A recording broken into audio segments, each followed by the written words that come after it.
ఏంది లోకం గిట్ల తయారైంది? ఉల్లిగడ్డలు కోసినంత ఈజీగా పీకలు కోస్తున్నారు. హార్దిక్ పాండ్యా సిక్స్‌లు కొట్టినంత ఈజీగా హార్పిక్ నరాలల్లకి ఎక్కిస్తున్నారు. ఆ డ్రమ్ములేంది, కుక్కర్‌లేంది, కట్టుకున్నోన్ని ఖతం చేసేటందుకు కొత్త కొత్త ప్లానింగ్‌లు వన్నుడేంది? అసలు లోకం ఎటు దిక్కు పోతుంది? ఇంత జరుగుతుంటే ఇగో ఈ పిల్లగాడు ప్రేమ నిలుపుకునే దానికి కొత్త పద్ధతి కనిపెట్టిండు. చూడుండ్రి మస్తుంది. ప్రేమిస్తే నడిమిట్లిడిచిపెట్టే బాపత్గాని అనుకుర్రా? టైం పాస్ కోసం ప్రేమించి టైం వేస్ట్ చేసుకునే లవర్ని అనుకుర్రా? నేను వీర ప్రేమికుణ్ణి. ఒక్కసారి ప్రేమిస్తే పెండ్లాడేదాకా వదిలిపెట్టా అన్నట్టు చేసిండు ఈ కార్లకెళ్ళి దిగి గోడలకు పోస్టర్లు అంటిస్తున్న పిల్లగాడు. ఇంతకేం పోస్టర్లు వేస్తున్నాడు అనేది మేం చెప్పుడు కాదు కానీ మీరే చూసి చదువుర్రి. చదివిర్రా? ఆయన మళ్ళోసారి చెప్పుకుందాము. ఓ అమ్మాయికి పెళ్లి ఇష్టం లేకున్నా వాళ్ళ అయ్యే వాళ్ళు బలవంతంగా పెళ్లి చేసి చూస్తున్నారట. ఆ పిల్ల పోస్టర్లు వేస్తున్న పిల్లగాడు 7 ఏళ్లు నిండా ప్రేమల మునిగి తేలిరట. ఆ ముచ్చట చేసుకోబోయే పిల్లగానికి కూడా చెప్పిన 16 తులాల బంగారానికి ఆశపడి నేను ప్రేమించిన పిల్ల మెడల పుస్తకడతానికి తయారైతున్నాడు. ఇది ఎట్లా న్యాయమవుతుందో మీరే చెప్పురని చేసుకొనికి వచ్చిన పిల్లగాని ఫోన్ నెంబరు వాళ్ళ నాయన ఫోన్ నెంబర్లు కూడా పోస్టర్ల రాయించి మొత్తం టామ్ టామ్ చేసిండు. సిద్దిపేటలో ఉండే ఓ పిల్లగాడు రాజన్న సిరిసిల్ల జిల్లా తంగలపల్లిలో ఉండే ఓ పిల్ల ప్రేమించుకొని పెళ్లి చేసుకోవాలని గట్టిగా అనుకున్నారట. కానీ నడిమిట్లకు పెళ్లి సూపుల పేరుతో వేరే పిల్లగాడు వచ్చి చేరిండట. ఇక కట్న కాల్కలు మాట్లాడుకొని పూల్ పనులకు కూడా తయారైనట. ఇక సిద్దిపేట పిల్లగాడు ఊకుంటాడా? సంబంధం ఖాయం చేసుకున్న పిల్లానికి ఫోన్ చేసి వద్దురా వారి నేను ఆ పిల్లను ఘోరంగా ప్రేమించిర్రా అని ఇగురంగా చెప్పి చూసిండట. కానీ పెళ్లి సూపులకు వచ్చిన పిల్లగాడు అరికీసింటలేడట. అరే వారి ఆ పిల్ల నాదిరా అని ఎంత చెప్పినా ఆయనకుట్ట 16 తులాల బంగారానికి ఆశపడి పెళ్లి పందిట్లో కూర్చునే తానికి సిద్ధమైందట.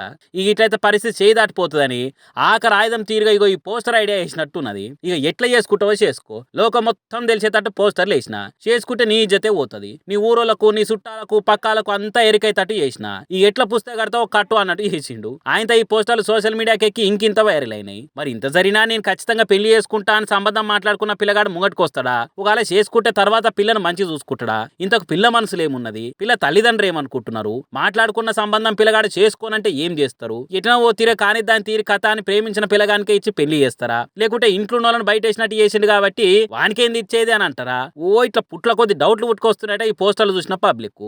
మరి ఆఖరికి ఏమైతుందో ఏమో అక్కడి వార్తలు అందినాక మళ్ళీ మాట్లాడుకుందాం. ఇక తెలంగాణ రైతన్నలు వరుణదేవుడు కరుణిస్తే నాట్లేసుకుందాము అని మొగులు దిక్కు చూస్తున్నారు.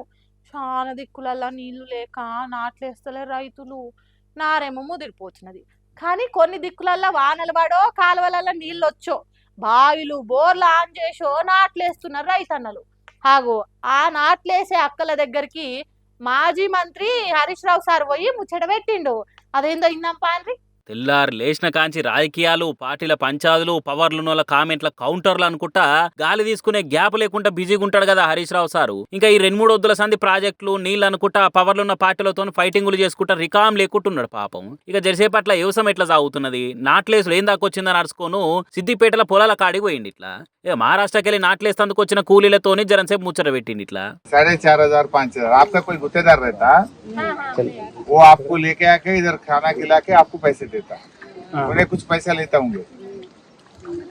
कितना एकड़ डालते आप लोग रोज में? 3 एकड़। हर एक आदमी को कितना पैसा मिलता डेली? कितना मिलता पैसा? एक दिन का हाँ, एक दिन का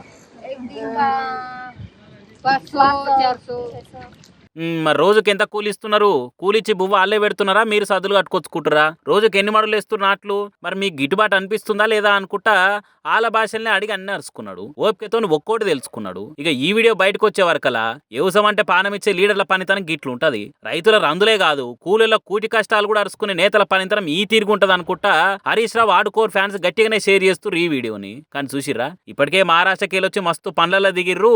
ఇప్పుడు నాట్లే సుట్లా వ్యవసాయంలో కూడా ఆడికెళ్ళొచ్చి అడుగు పెడుతుర్రా అనుకుంటా ఇంకొందరు మాట్లాడుకోబట్టిరిగా.